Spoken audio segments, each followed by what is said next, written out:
So, good afternoon, everyone. We will be tackle about Lesson 12, Stereotype, Prejudices, and Discrimination. So, lesson objectives. At the end of the lesson, you should be able to differentiate stereotype, prejudice, and discrimination, and also understand the manifestations of stereotypes, prejudice, and discrimination on gender. So, stereotype, extremely generalized belief about a group of people. Prejudice, unjustified or incorrect attitude towards a person.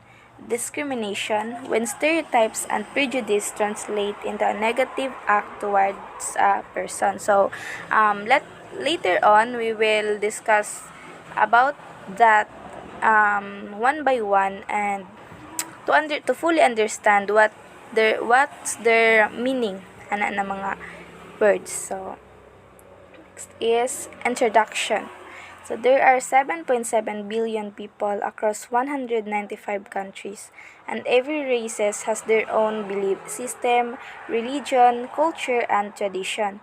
Yet, each individual is a unique mix of their own. So, bitaw no, even though we have lots of differences, still we are unique in our own ways. We don't need to just compare, to judge, and criticize others based on what belief system, what religion or culture and tradition they choose and follows.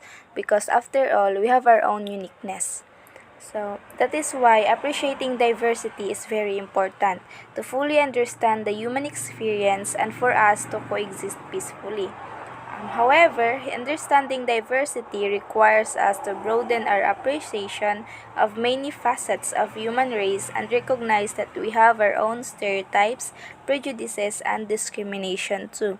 So we should understand first, na it is normal to have differences, and instead of judging them, we should appreciate everyone and most especially respect in order for us to live peacefully. So respect jud ang something like this word is the key for us to live peacefully, pero dili ta maka-harm, dili ta maka-offend og lain tao. So next is stereotype. The positive or negative beliefs that we hold about the characteristics of social groups. We may decide that Italians are romantic, that old people are boring. So kabantay mo mostly atong i-describe sa mga Italians because we are stereotyping them. So like pod sa mga old people, di ba? Mostly mo nata na boring sila. It's because wala na lami katok, ingana because they are old na. So, and we may use to those beliefs to guide our actions toward people from those groups. In addition to our stereotypes, we may also develop prejudice. So, prejudice is an unjustifiable negative attitude towards an outgroup or toward the members of that outgroup. Prejudice can take the form of disliking, anger, fear, disgust, discomfort, and even hatred. So, our stereotypes and our prejudices are problematic because they may create discrimination. So, stereotype of prejudice is mag-effect siya og discrimination. So, marag dapat aware gid ta no nga dili taangay mo buhat anang simple lang nga pag stereotype or pag prejudice. It's because most of the time mo abot gid sa punto na mo fall na siya into discrimination. So, what is discrimination? It is the unjustified negative behaviors towards members of outgroups based on their group of members. So, these three have their own different meaning, but they are all related or have a connection to each other. Because as you can see, discrimination can arise from simple stereotyping and prejudice. So next is stereotypes. So, stereotypes are an overgeneralized belief about a particular group of class of people. Cardwell, 1996. So, just like when we met someone for the first time, we associate them certain characteristics and abilities that we usually based on the group they belong to. And also, it can be helpful in simplifying things. So, Even stereotype mostly describe negatively, still naa gyapon siya good contribution because according to simply psychology, we use stereotypes to simplify our social world, and reduce the amount of processing like thinking kung unsa na siya. So mas murag gipadali sa stereotypes po, dili lang siya puro negative ang effect niya sa atoa. And it is a human nature na baya jud ang pag-categorize og tao because makatabang ni siya to make our complex world into simpler. So while some stereotypes convey positive example, like a student from Ivy League schools would be stereotyped as very intelligent or matalino, or Filipinos being known for our hospitality.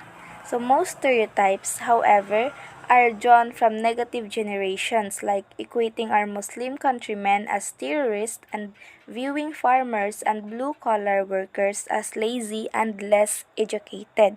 So, one of the most common example ani, labi na karon na generation is kanang atong pag-stereotype sa mga boys. 'Di ba? Familiar mo ana? I know familiar gid mo ani. So, mo ana ta na parihara man na sila tanan boys, mga cheater, 'di ba? Mostly mo na ginaingan sa girls or mo na linya na even isa ra ka laki ang nag-cheat or isa ra ang nagpasakit sa imo, idamay nimo ang tanan or i-stereotype na dayon nimo ang tanan. So naman sa mga tao na positive ang ilang pag-stereotype, like parihaan ng sa ato ang mga Filipino ma-describe ta generally as mga respectful, helpful, and so on. So next. So, stereotype is an assumption.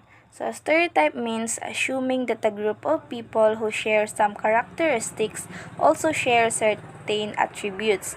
In other words, when someone assumes something about you because of one part of your identity, stereotypes are often negatively impactful, dangerous, and unfair. So, mo lagi na something assumption, mura siya belief na walay exact na sabi tawagan niya something like belief na walay evidence inana. So stereotypes are often yes impactful gid siya negatively, dangerous of course, and unfair. So types of stereotypes. First is racial stereotypes. One of the most commonly observed stereotypical belief is about different races, cultures, and ethnic groups. So racial. As we grow older, we are influenced by our parents, of course, our peers, and media on how we categorize different racial groups. Diba? Mo ganay ko influence lang ta. So sometimes we describe them positively but mostly negatively jud, di ba? So and by stereotyping sometimes we develop some fears that will cause an us versus them mentality. So because of that, we miss some opportunities to learn, thrive from our differences. So it is also harmful because it can ignore the full humanity and uniqueness of all people. Like for example, sa mga ibutang nato sa mga badyaw group, imbis na i-appreciate or i-understand nato sila, but mostly ginabuhat sa uban is stereotype sila as di kasaligan or usahay mo ana pangahilab tunon. So that's why ang connection nato towards them mag-fall jud in a negative way kay mali naman atong pagtanaw sa ila. We judge them or stereotype na to sila negatively. So next is cultural stereotypes. Stereotypical beliefs also exist across different cultures of different countries. So cultural stereotyping occurs when one assumes that all people within a culture act, think, and behave the same way. So mao lagi na murag natay belief na like atong mga Filipinos mao pud na ang kung Filipino ka, dapat ka nang murag nakay kinaiya na pang Filipino ra gyud mailhan ka nga Pilipino because of that kinaiya nimo or behavior nimo. So like for us sa ato nga lagi mga Pilipino, mostly gina stereotype ta as mga marites, di ba? Dagan pa yung mga lain nga negative nga ipang describe nila sa atua. But in the other hand, nasa mga positive like mga ang Filipinos are family oriented, di ba? Kanang hardworking, helpful, and many more. So, next is gender stereotypes. It reflects of men, women, masculinities, and feminities. So, example ani is kanang i-stereotype ang women na they can't drive cars because they are women. Weak. Dili pareha sa men na powerful, di ba? Kay as you remember sa atong first discussion, I think na na-discuss dito na women are inferior and men are superior. So, murag ina na siya. So, sexual stereotypes. Another significant stereotypical belief is about people's different sexual orientation. So, the sexual is the permission of a fixed general image or idea of how men and women will behave. So, like for example, women are stereotyped as emotional and men is stereotyped as strong. So, that is very common na jud. Next is there are also explicit and implicit stereotypes. So explicit stereotypes, the person is aware that they have these thoughts towards a group of people and they can say it loud. A person can choose not to turn their stereotypes into action. So explicit, something na aware na ang isa ka tao na they are stereotyping someone, and nakanindot ani is makontrol niyan not to turn their stereotypes into action, which is good because dili siya makasakit or maka-offend og tao. It's because na-aware man ka nga na mo na mali na siya kung imo siyang i-turn into action. Kay kahibalo pod ka nga you are stereotyping sa isa ka tao. So next is implicit stereotypes. A person does not know if they have this stereotype since it lies in their subconscious. A person has no control or awareness of it, and it may manifest into actions or behavior. So, while implicit stereotype is dili aware ang tao na naa siya thoughts of stereotyping.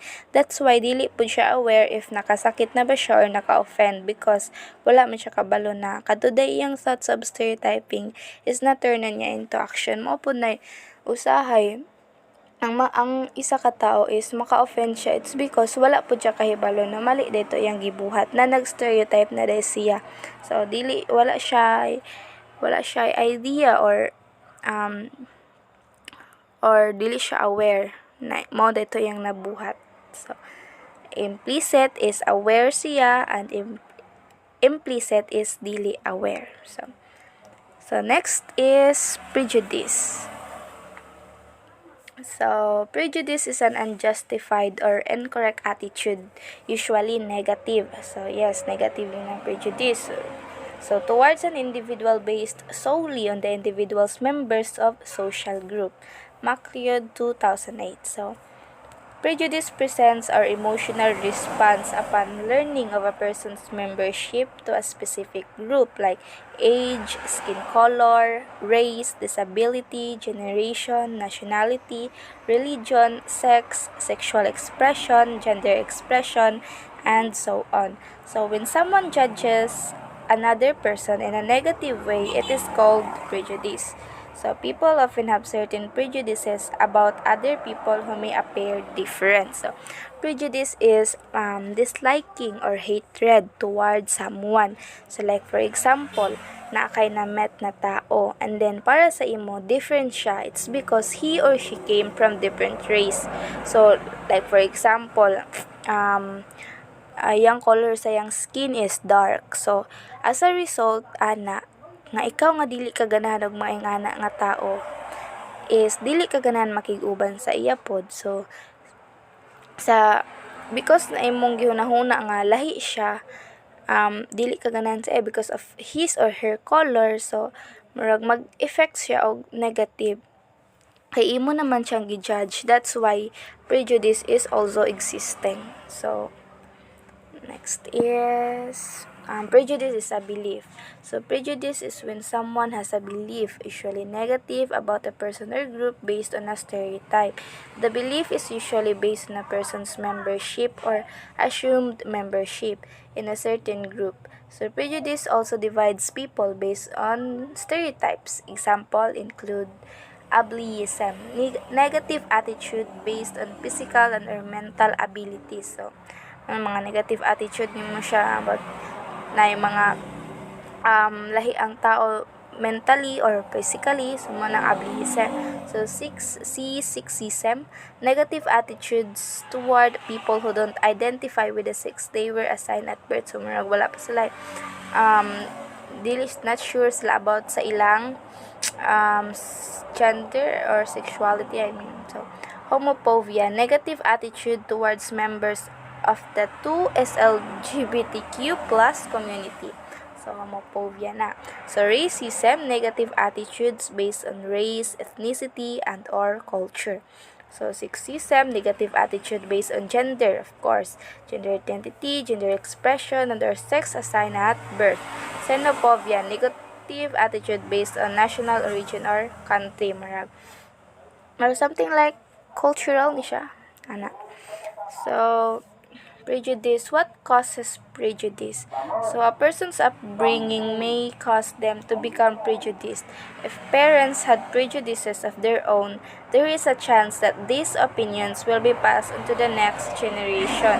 So, di ba na familiar mo ana nga or nakabantay mo kung unsa ang marag idea, ang mga ideas or behavior sa atong mga kalululuhan or even sa atong parents is madala na to hantod sa ma-spread siya throughout the entire family jud, no.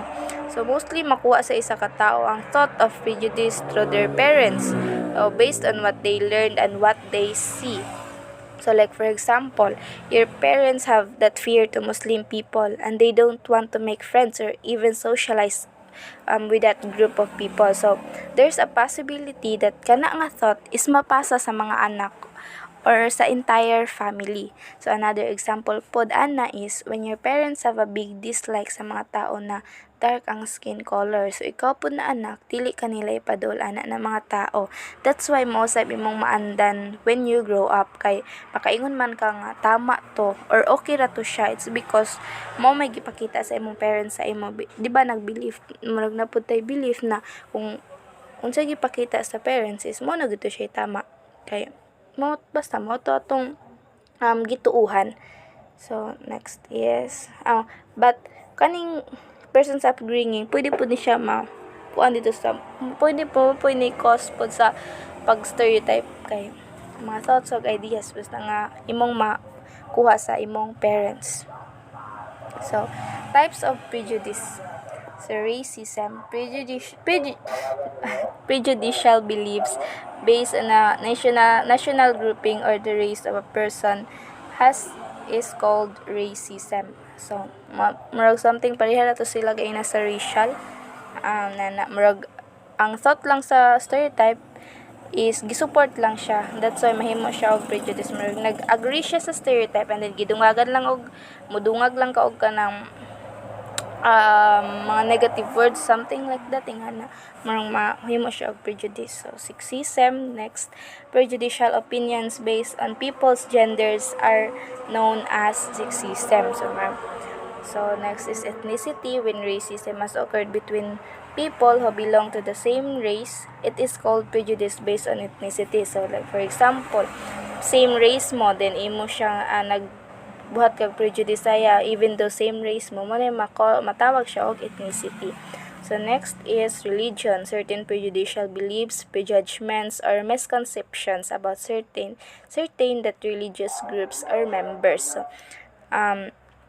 kay balo magid siguro tanit na nga murag mga conflict mahitabo basta religion. When we talk about religion, nagi na mga prejudice, judgments, nagi na dili gina siya mawala.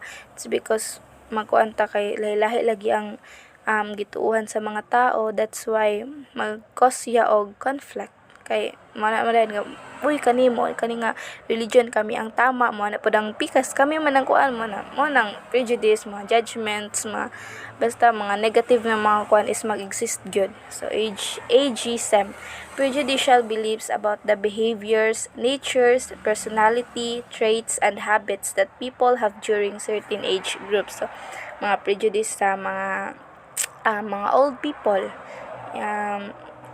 like mga negative judgments nimo sa ila or belief nimo sa mga old people, just like what I've said gaina na old people are boring nga na that's stereotyping. So when we talk about prejudice, something mo agree ka, like for example, old people are boring, so that's why I didn't want to be with them. So mga something nga na ang prejudice.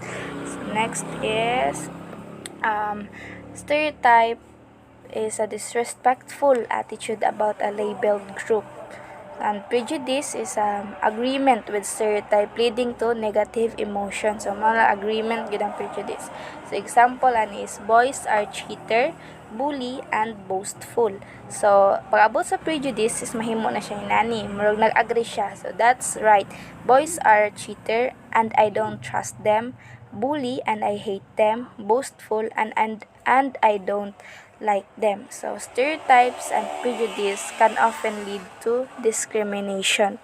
So ang stereotype, to summarize sa what I discussed is, so ang stereotype is imong i-generalize pag-describe ang group of people, while ang prejudice is once na imo nang na-describe na nga group negatively, murag na kay reason para mo distance or i-dislike or something i-hate na nga mga tao, and that is totally bad because it will lead to discrimination na dayon. So and speaking of discrimination, our next reporter will deeply discuss that one. So it's Kathleen Morano's turn na. So that's all. Thank you.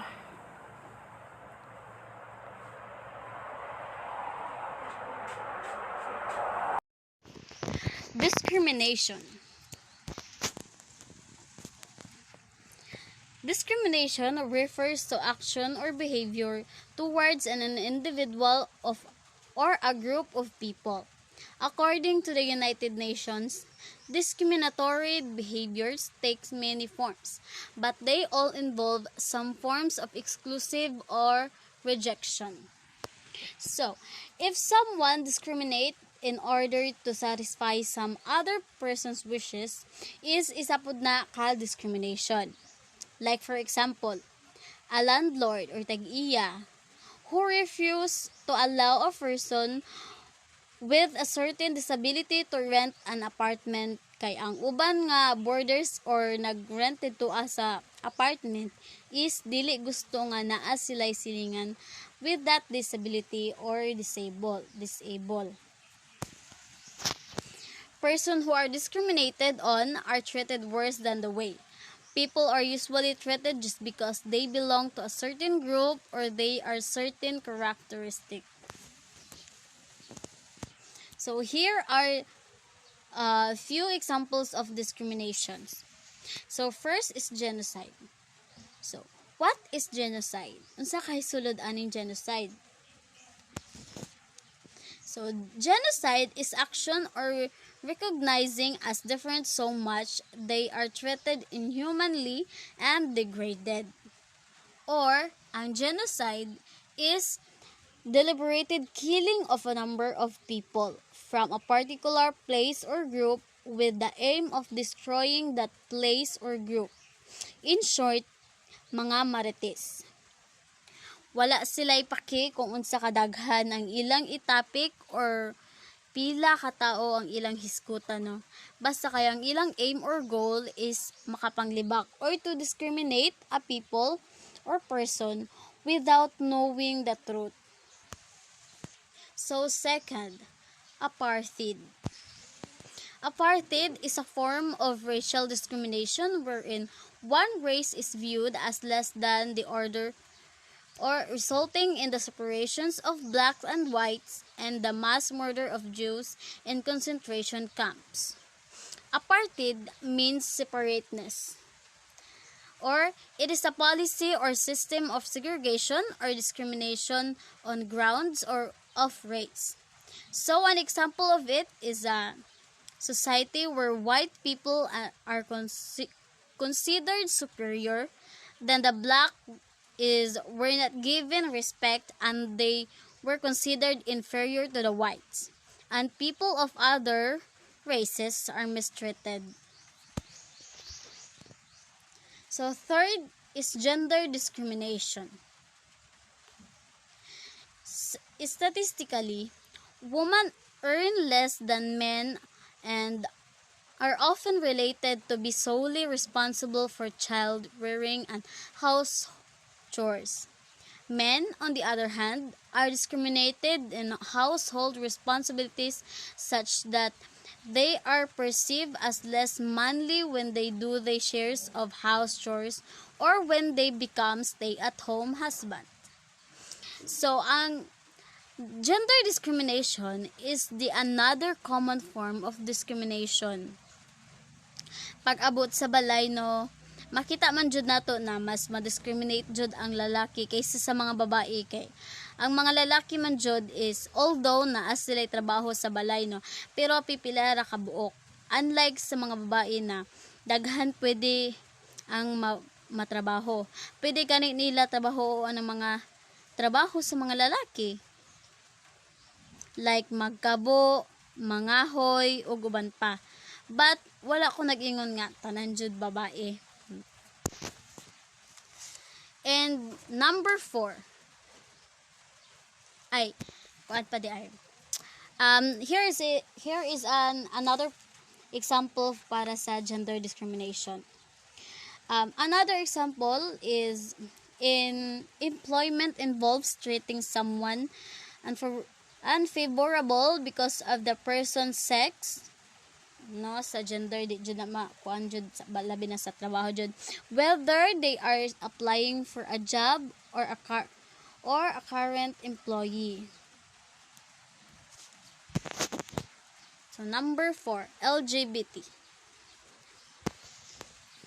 Discrimination happens when LGBT people are treated as lesser than straight people. Discrimination happens earlier in their childhood as they get bullied when they act differently or dress differently than other kids. During adolescence, they get judged, bullied, or physically assaulted as they explore and express their sexuality. So, for example, offensive terms and stereotyping. So, this type of behavior sometimes happen on the job. Ay pareha sa akong giingon sa ganihan na dili jud mawala ang discriminate ang pag-discriminate sa jud sa trabaho. Whether the abusive language is coming from a customer, a co-worker, or a supervisor, and it is unacceptable. Restricting opportunities or privileges that may be available to other group is discrimination, like the right to vote in national elections. In the Philippines, women had no legal rights even to own properties. That form of institutional discrimination was based on illogical or irrational judgment that women are weaker than men. Hi everyone, this is my report, Lesson 12. And this is my topic, freedom and equality. Freedom, it means, is to be able to make independent decision or have different ideas. So ang equality is to have equal opportunities and rights in life. So, mao to ang freedom and equality. Article of the Universal Declaration of Human Rights, UDHR, states that all human beings are born free and equal in dignity and rights. So, kuan daw, tanan daw tao gianak nga naay kalayaan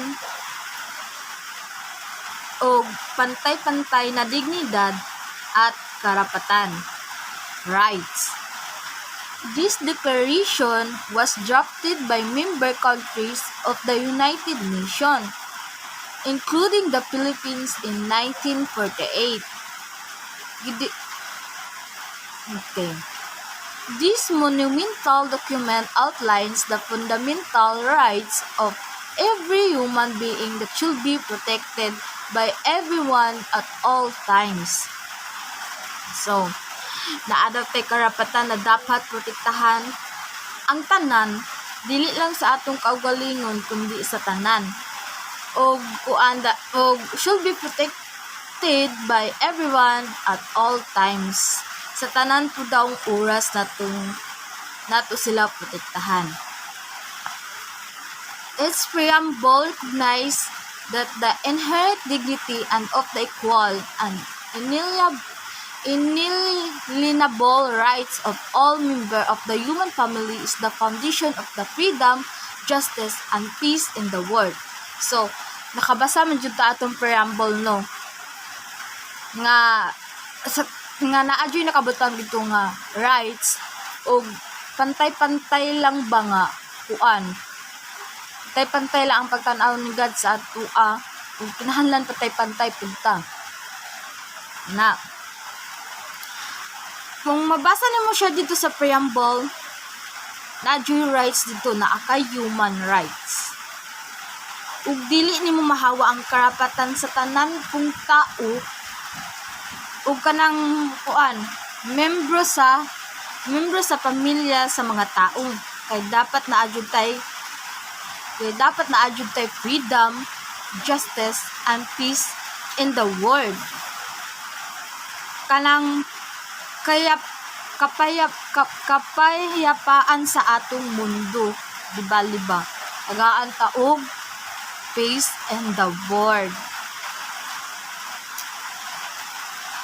While discrimination, tradition, policies, ideas, practices, and law exist in many countries, many have shifted towards making opportunities and privileges accessible to everyone.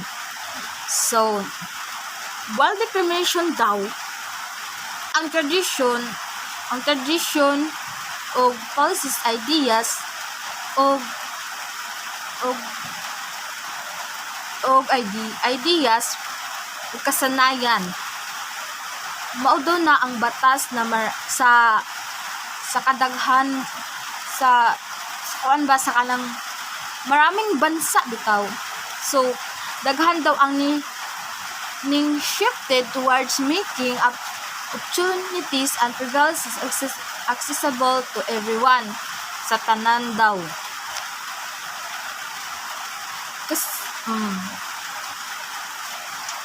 In many countries, people of the same sex can get married and create their own families while enjoying the same rights as straight couples.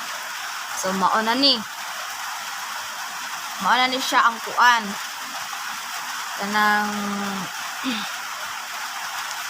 kanang same gender nga nag-sex or nagbuo sila og own family. So kasagaran karon no laki to laki, bae to bae is pwede na sila kaslon o pwede sila mag-create their own families.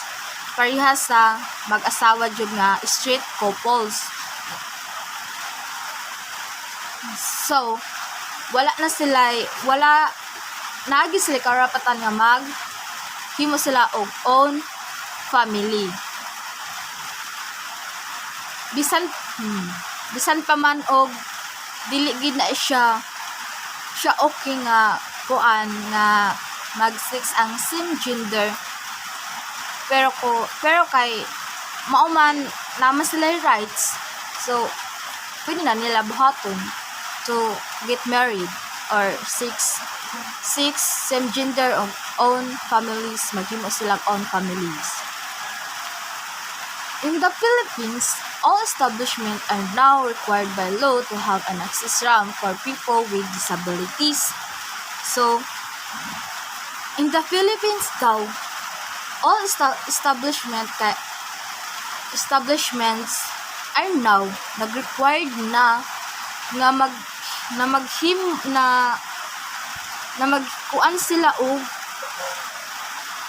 magkuan sila og assist ramp sa mga taong naay kapansanan ba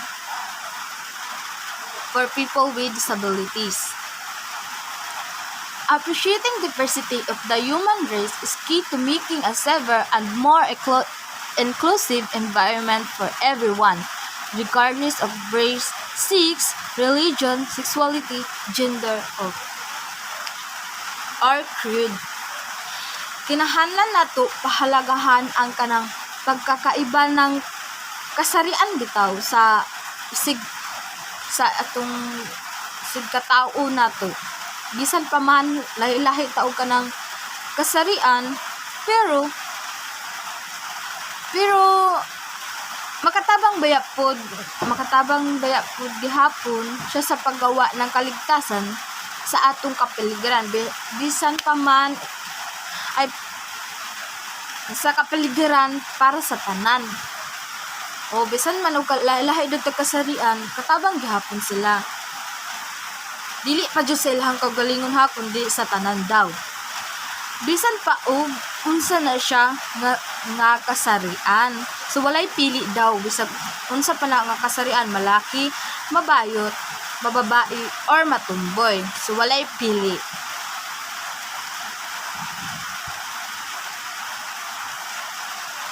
Summary.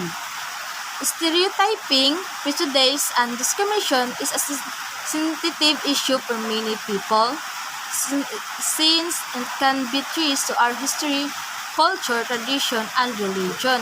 So, issue kanidong stereotyping, prejudice, and discrimination is issue only for many people since it can be traced to our history, culture, tradition, and religion. So, ano ni siya ka-issue di ay sa mga tao? However, with the internet and technology, we now live in a world that seems to have no borders. So, kuan daw, with internet and technology na daw ta karon sa atong kalibutan that seems to have no borders. It is important to create a society that respects and uniqueness of everyone being and uphold everyone's dignity and rights.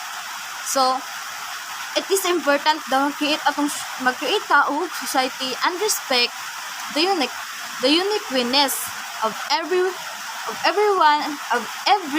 human being and everyone's dignity and rights. So nagitay karapatan no, nagitay rights, human rights.